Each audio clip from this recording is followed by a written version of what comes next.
Welcome to the Manufacturing Evolution, AI, Ops, and the Future of Work. I'm Brad, and today we're tackling sustainable manufacturing, how to embed eco-friendly practices into operations without sacrificing throughput. We'll use the people, process, technology framework to turn ambition into measurable results. Whether you run a machining shop in North Jersey, a molding line in Philadelphia, or a plant in the Delaware Valley, you'll leave with a playbook to boost efficiency, meet requirements, and win more business. Sustainability is no longer just an extra project. It is becoming an important part of how businesses operate. Customers now want to know how companies are reducing waste and pollution, and they often ask to see clear improvement plans. Rules are also becoming stricter, while energy and material costs continue to rise and fall, making it harder to protect profits. The good news is that more sustainable factories can attract better employees, build a stronger reputation, lower costs, and reduce business risks. When sustainability supports production speed, product quality, and on-time delivery, it becomes a valuable part of the company's overall strategy. The result is fewer unexpected problems, lower long-term costs, and a stronger reason for customers to choose your business. Before spending money, decide how you will measure success. Track how much energy, water, and material are used to make each good product.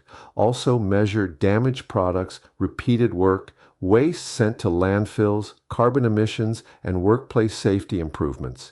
Review these numbers alongside overall production performance so leaders can clearly see whether the company is becoming more efficient while using fewer resources. Set clear and realistic goals. Start with current results, choose a target, assign someone to take responsibility, and review progress every week. For example, a company could aim to reduce the energy used for each good product by 12% within 9 months, lower the amount of damaged material by 2 percentage points, and keep 85% of its waste out of landfills. Reward employees and teams when these improvements are supported by accurate, confirmed results. Start by getting a clear picture of how the facility currently uses energy, water, and materials. Review utility bills and waste collection charges to make sure the company is being billed correctly. Check energy rates, service fees, and waste removal costs for possible errors or unnecessary expenses. Install separate meters on major equipment, such as ovens, air compressors, cooling systems, and CNC machines. This will show which machines use the most electricity and water. Follow how materials and water move through the facility. Record important details such as temperature, pressure, processing time, and waiting time to identify where waste may be happening.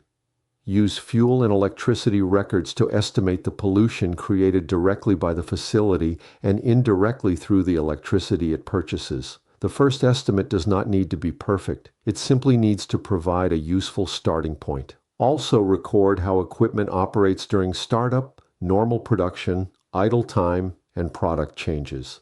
These periods often reveal some of the largest and easiest opportunities to reduce waste. People, process, and technology must be addressed in that order. Start with people. Explain why these changes matter. Create small sustainability teams for each shift, and train employees to use equipment in ways that save energy during setup and product changes. Next, improve the process. Create clear instructions for machine settings, work routes, shutdown steps, and other best practices. This helps the improvements continue even when employees leave or roles change. Only after that should the company introduce technology such as connected sensors and data tracking tools. Include energy, water, and carbon use when reviewing how work moves through the facility. Look closely at product changes, machine warm-ups, cleaning cycles, and idle time, as these areas often hide unnecessary waste.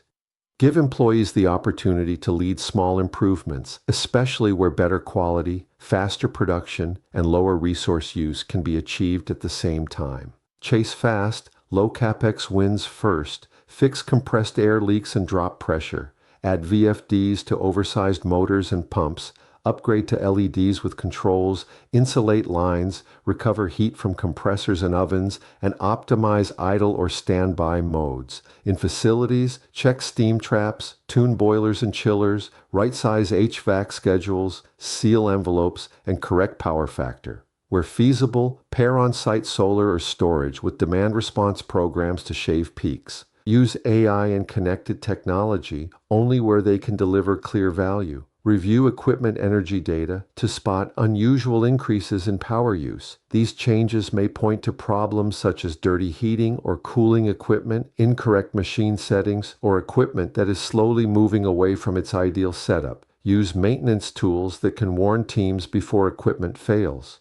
This can reduce damaged products, unexpected breakdowns, and lost production time. Combine this information with live production data so teams can see how much energy is being used to make each good product. Robots can improve accuracy and consistency, helping more products pass inspection the first time. They may also allow some production work to continue during quieter shifts with less lighting and energy use. Smart scheduling tools can move energy-heavy production to times when electricity is cheaper or when renewable energy is available. However, these changes should never affect product quality or cause late customer deliveries. Better production processes can create even greater savings over time. Use sensors during production to check quality and automatically adjust machine settings or material mixtures when needed. Improve cutting paths and machine speeds to shorten production time and reduce energy use. Where suitable, use 3D printing to create parts closer to their final shape. This can reduce the amount of material removed and wasted during machining. Reuse coolants and other production liquids when possible. Water used for rinsing can also be cleaned and circulated through the process again instead of being discarded after one use. Separate different types of scrap so they can be sold or recycled at a higher value. Use packaging that can be returned and reused, and avoid boxes or materials that are larger than necessary. Companies can also test repair and rebuilding services with customers to extend product life. Sustainability should also include suppliers. Track their environmental performance, choose materials with a lower environmental impact, improve delivery routes and truckloads, and provide clear information about the environmental impact of products and materials. Choose technology carefully and make sure it works with the systems you already use for business planning, production, and maintenance.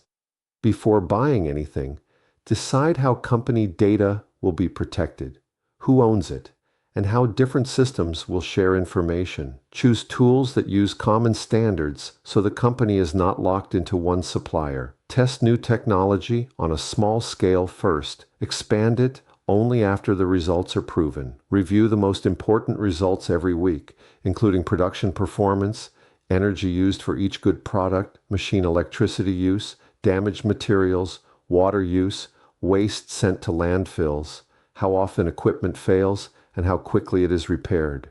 Environmental and energy management standards, such as ISO 14001 and ISO 5001, can help companies create a clear and organized approach. Businesses should also stay up to date with environmental and workplace safety requirements. Compare projects by looking at how much each one costs and how much pollution or energy use it can reduce.